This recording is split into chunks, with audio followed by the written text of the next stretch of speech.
ஈர்ப்பு மற்றும் காதல் பற்றிய சுவாரஸ்யமான உளவியல் உண்மைகள் யாரும் உங்களிடம் சொல்ல மாட்டார்கள்.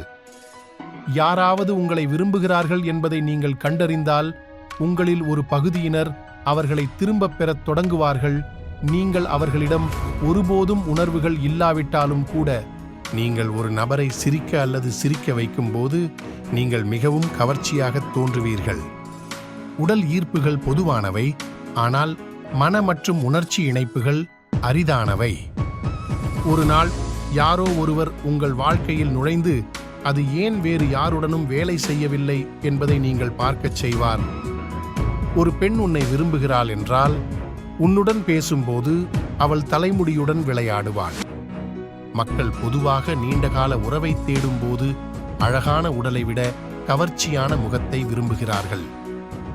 உங்களைப் போலவே தோற்றமளிக்கும் ஒருவரை நீங்கள் ஈர்க்கிறீர்கள் என்றால் நீங்கள் அறியாமல் அவர்களை நம்புவதே காரணம். 20 வினாடிகளுக்கு மேல் கட்டிப்பிடிப்பது உங்கள் உடலில் ஹார்மோன்களை உற்பத்தி செய்யும். அது உங்களை கட்டிப்பிடிக்கும் நபரை நம்ப வைக்கும். நாம் ஒருவருடன் ஒரு பிணைப்பை உணரும்போது ஒருவருக்கொருவர் உடல் மொழியை பிரதிபலிக்கிறோம் என்பது அறியாமலேயே. யாராவது உங்கள் பேச்சை கவனமாக கேட்க வேண்டும் என்று நீங்கள் விரும்பினால், இதை நான் உங்களுக்கு சொல்ல விரும்பவில்லை என்று உங்கள் வாக்கியத்தை தொடங்குங்கள். ஒரு நபர் உங்களிடம் மற்றவர்களை பற்றி எப்படி பேசுகிறார் என்பதை கவனமாக கேளுங்கள். அவர்கள் உங்களை பற்றி மற்றவர்களிடம் இப்படித்தான் பேசுகிறார்கள். நேர்மையாக ஒரு மனிதன் உன்னை விரும்பினால் நீங்கள் முயற்சி கேட்க வேண்டியதில்லை. அவர் நேரம் ஒதுக்குவார். அவர் உங்களை அழைப்பார். அவர் உங்களுக்கு குறுஞ்செய்தி அனுப்புவார். என்னை நம்பு. யாராவது உங்களை பார்க்க விரும்பினால் அவர்கள் ஒரு காரணத்தை கண்டுபிடிப்பார்கள். அவர்கள் ஒரு வழியை கண்டுபிடிப்பார்கள். அவர்கள் முயற்சி செய்வார்கள்.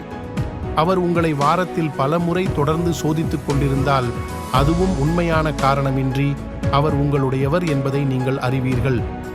உங்கள் தலையில் நடக்கும் அனைத்து விஷயங்களை பற்றியும் கேட்க விரும்பும் ஒருவரை கண்டுபிடிப்பது எவ்வளவு ஆச்சரியமாக இருக்கிறது.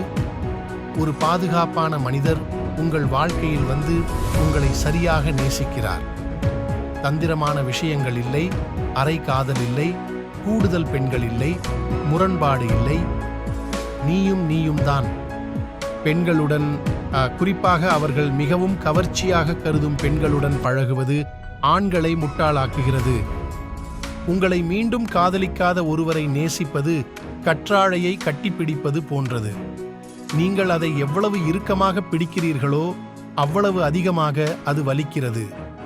அந்த நபர் திடீரென்று உங்கள் எண்ணங்களில் மீண்டும் மீண்டும் தோன்றும் போது நீங்கள் அந்த நபரை காணவில்லை மற்றும் தூங்குவது கடினம். எதுவும் நிரந்தரமில்லை. குறிப்பாக மக்கள். உங்கள் நம்பிக்கைகள் அதிகமாக வேண்டாம். நண்பர்கள் அந்நியர்களாக மாறுகிறார்கள். காதலர்கள் நண்பர்களாகிறார்கள். மக்கள் வெளியேறுகிறார்கள். ஒரு நச்சு உறவிலிருந்து மீண்டு உங்களை சரியாக நடத்தும் ஒருவரை கண்டுபிடிப்பதை கற்பனை செய்து பாருங்கள். நீங்கள் அதை நினைவில் கொள்ள விரும்பினால் ஒரு மனிதன் உங்களுக்காக தனது வழிகளை மாற்றிக்கொள்வான். வாழ்க்கையில் கடினமான விஷயம் என்னவென்றால், நீங்கள் இல்லாமல் வாழ முடியாத ஒருவரை கண்டுபிடித்து அவர்கள் இல்லாமல் வாழ்வதுதான். ஒருவருடன் அதிக நேரம் செலவிடுவது அவர்களின் பழக்கங்களை நீங்கள் எடுக்க வைக்கிறது.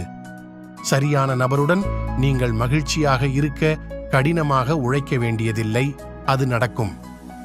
பல சமயங்களில் ஒருவரின் அலட்சியம் அவர் வெளிப்படுத்த விரும்பாத அவரது மிகுந்த அக்கறையை குறிக்கிறது. ஒரு நபர் ஒதுங்கியிருந்தால் அவர்கள் மிகவும் அக்கறை காட்டுவதால் இருக்கலாம், ஆனால் அதை காட்ட விரும்பவில்லை. குழந்தை என்று அழைக்கப்படுவது பெண் மூளையின் மீது நேர்மறையான விளைவை கொண்டிருக்கிறது. இது உடனடி உணர்ச்சி அழுத்த நிவாரணத்திற்கும் உதவுகிறது.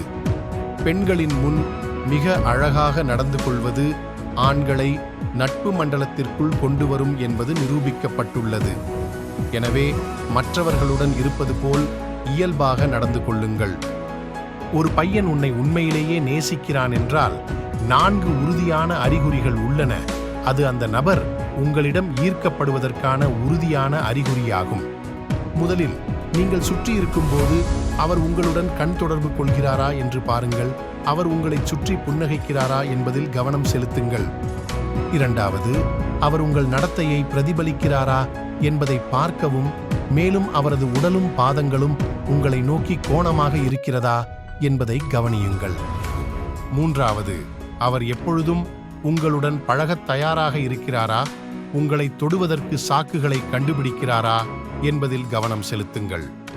முன்னோக்கி நீங்கள் அருகில் இருக்கும்போது அவர் பதட்டமாக இருக்கிறாரா அல்லது சங்கடமாக இருக்கிறாரா என்று உங்களை நீங்களே கேட்டுக்கொள்ளுங்கள்.